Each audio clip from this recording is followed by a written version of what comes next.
Welcome to an initiative under steam preparation. Hello students, कैसे हैं आप सब? I hope you all would be fine. तो आज इस वीडियो में डिस्कस करेंगे 1857 की क्रांति पार्ट 1। आज का ये वीडियो अत्यधिक महत्वपूर्ण है। इस वीडियो में 1857 की क्रांति से संबंधित अति महत्वपूर्ण प्रश्नों का संकलन समाहित किया गया है। दोस्तों, आगे बढ़ने से पहले आपको बता दें कि हमारे चैनल पर डेली बेसिस पर जीएस और करंट अफेयर्स की वीडियो प्रोवाइड कराए जाते हैं, जो कि आपके आने वाले सभी एग्जाम के लिए बहुत ही इंपॉर्टेंट हैं। इसलिए इस वीडियो को अंत तक जरूर देखिए। और यदि आप इस वीडियो की पीडीएफ प्राप्त करना चाहते हैं तो हमारे टेलीग्राम चैनल लाइव सोल्यूशन पर जुड़ना ना भूलें। और यदि आपके मन में किसी भी प्रकार का डाउट है तो हमें इंस्टाग्राम पर फॉलो करके हमसे डायरेक्ट मैसेज भेज कर पूछ सकते हैं। आपको प्रति उत्तर शीघ्र ही दिया जाएगा।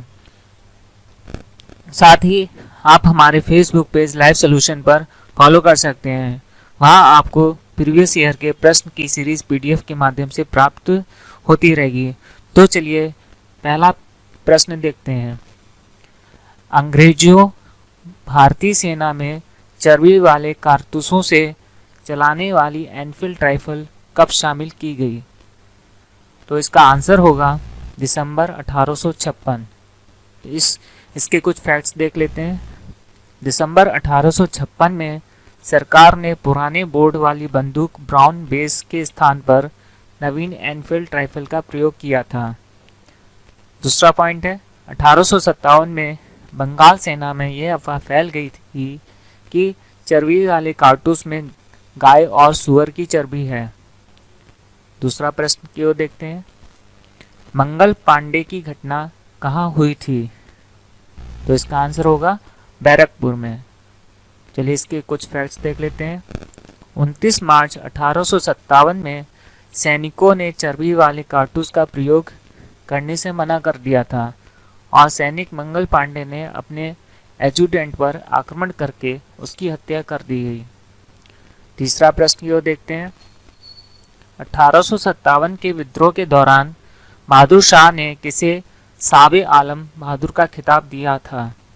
तो इसका आंसर होगा बखत खान को। चलिए कुछ फैक्ट्स देख लेते हैं इसके। बखत खान ईस्ट इंडिया कंपनी में वह सूबेदार के पद पर था। कंपनी की ओर से अंग्रेज अफगान युद्ध में भाग लिया था। बहादुर शाह ने अपने बड़े पुत्र मिर्जा मुगल अथवा मिर्जा जरूद्दीन को मुख्य सेनापति घोषित किया था। चौथा प्रश्न की ओर देखते हैं। 1857 की क्रांति का मुख्य कारण क्या था? तो इसका आंसर होगा ब्रिटिश साम्राज्य की नीति। चलिए इसके कुछ फैक्ट्स देख लेते हैं। 1757 प्लासी के युद्ध से 29 मार्च 1857 को मंगल पांडे ने अंग्रेज एजुटेंट की हत्या की थी। ये भी क्वेश्चन पूछा जा सकता है दोस्तों कि एजुटेंट की हत्या किसने की थी और कब की थी?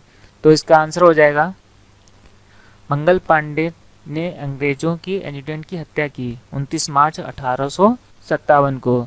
और एंग्लो इंडियन इतिहासकारों ने सैनिक असंतोषों तथा चर्बी वाले कारतूसों को ही 1857 के महान विद्रोह का महत्वपूर्ण कारण बताया था। पांचवा प्रश्न की ओर देखते हैं। 1857 की क्रांति सर्वप्रथम कहाँ से प्रारंभ हुई थी? तो इसका आंसर होगा मेरठ से। चलिए इसके कुछ फैक्ट्स दे लेते हैं। 12 मई 1857 को विद्रोहियों ने दिल्ली पर अधिकार जमा लिया। मुगल सम्राट बहादुर शाह द्वितीय को भारत का सम्राट घोषित किया गया। छठा प्रश्न की ओर देखते हैं। 1857 के स्वतंत्रता संग्राम से संबंधित पहली घटना क्या थी? तो इसका आंसर होगा सैनिकों का दिल्ली के लाल किले तक पहुंचना। चलिए इसके कुछ फैक्ट्स देख लेते हैं। कानपुर में नाना साहब ने जून 1857 को विद्रोह किया था। ये भी क्वेश्चन पूछा जाता है कि नाना साहब ने 1857 का विद्रोह कहाँ किया था? तो आंसर हो जाएगा कानपुर। दूसरा पॉइंट है, बेगम हजरत महल को ने 4 जून 1857 को प्रारंभ में अवध लखनऊ के विद्रोह में नेतृत्व किया था। दोस्तों क्वेश्चन ये भी पूछा जा सकता है कि बेगम हजरत महल ने 1857 का विद्रोह कहाँ पर किया था? तो क्या हो जाएगा? अवध में। झांसी की रानी लक्ष्मीबाई ने जून 1857 में विद्रोह किया तथा वे 17 जून 1958 को शहीद हो गई थीं। अगर ये पूछा जाए कि झांसी की रानी की मृत्यु कब हुई थी, तो 17 जून 1958 को। 7वां प्रश्न ये देखते हैं, 1857 के स्वाधीनता संग्राम का प्रतीक क्या था? तो इसका आंसर हो जाएगा कमल और रोटी। चलिए इसके कुछ फैक्ट्स देख लेते हैं। 1857 के केंद्रों में से सबसे पहले अंग्रेजों ने दिल्ली को पुनः अधिकृत किया। 8वां प्रश्न ये देखते हैं, किसके नेतृत्व में 3 महीने की घेराबंदी के पश्चात 20 सितंबर 1857 ईस्वी को अंग्रेजों द्वारा दिल्ली की पुनः प्राप्ति कर ली गई? तो इसका आंसर हो जाएगा कैप्टन निकोलसन। चलिए इसके कुछ फैक्ट्स देख लेते हैं। कैप्टन निकोलसन के नेतृत्व में अंग्रेजों द्वारा दिल्ली पर पुनः आधिपत्य जमा लिया था। 9वां प्रश्न ये देखते हैं, 1857 के स्वाधीनता संघर्ष की वीरांगना महारानी लक्ष्मीबाई की जन्मस्थली कहाँ है? तो इसका आंसर होगा वाराणसी। चलिए इसके कुछ फैक्ट्स देख लेते हैं।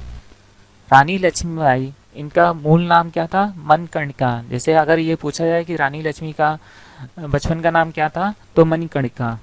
इनका जन्म 19 नवंबर 1935 को गोलधर में हुआ था, जो वर्तमान में वाराणसी में है। दूसरा पॉइंट है, 14 वर्ष की आयु में इनका विवाह झांसी के महाराज गंगाधर राव के साथ हुआ था।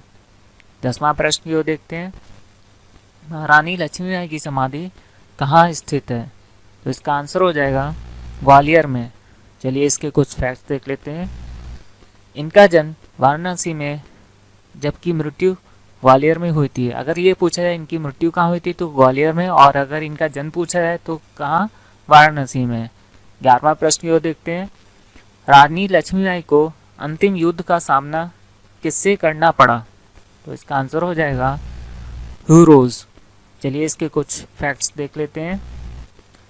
जब किसी उत्तराधिकारी के अभाव में राजा गंगाधर राव की मृत्यु हो गई, तो डलहौजी ने व्यापन सिद्धांत के अंतर्गत 1853 में झांसी का ब्रिटिश साम्राज्य में विलय कर लिया था।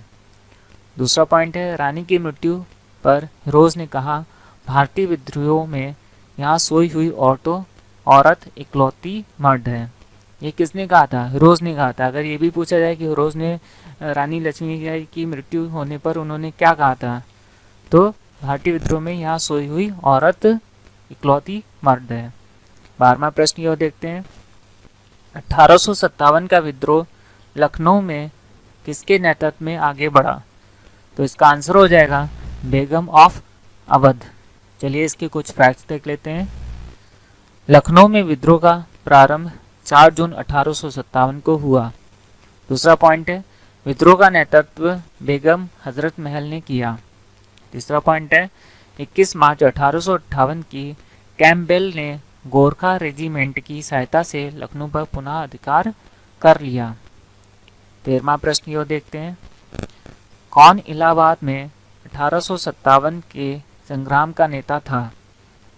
तो इसका आंसर होगा मौलवी लियाकत अली। चलिए इसके कुछ फैक्ट्स देख लेते हैं। इलाहाबाद में 1857 के संग्राम में विद्रोहियों की कमान मौलवी लियाकत अली ने संभाली। बाद में यहाँ के विद्रोह को जनरल नील ने समाप्त किया।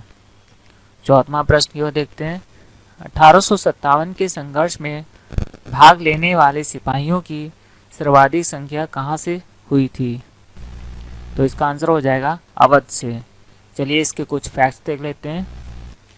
केवल अवध से ही 75,000 सैनिक सेना में थे।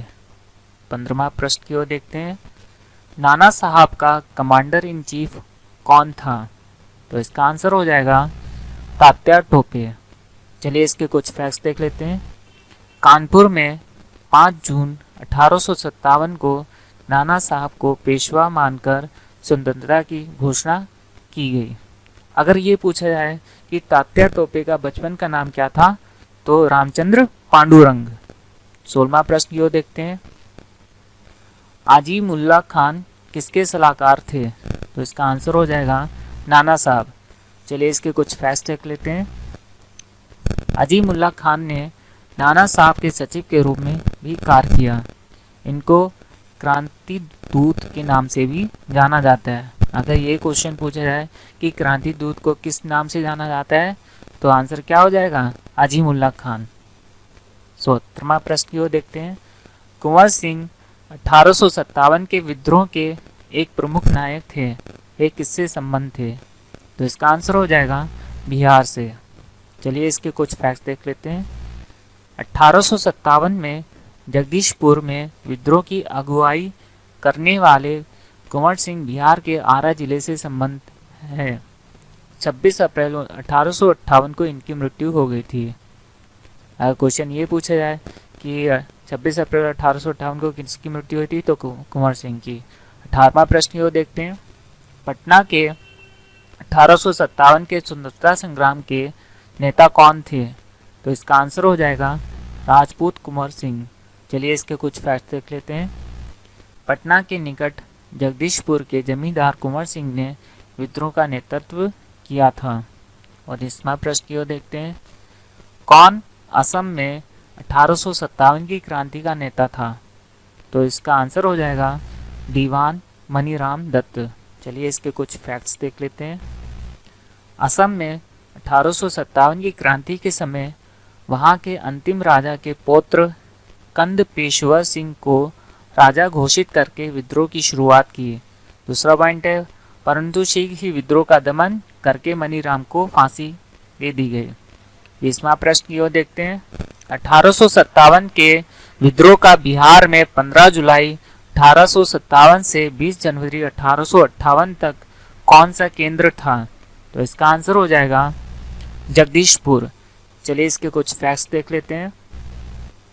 बिहार में 1857 के विद्रोह का केंद्र जगदीशपुर था, जहां जमींदार कुंवर सिंह ने नेतृत्व संभाला और शाहबाद जिले में अंग्रेजों की सत्ता का तख्ता पलट कर अपनी सरकार स्थापित की। दूसरा पॉइंट है, बिहार के विद्रोह को पटना डिवीजन के कमिश्नर विलियम टेलर और बंगाल गोलंदाज फौज के मेजर विसेंट आयर द्वारा दबा दिया गया था।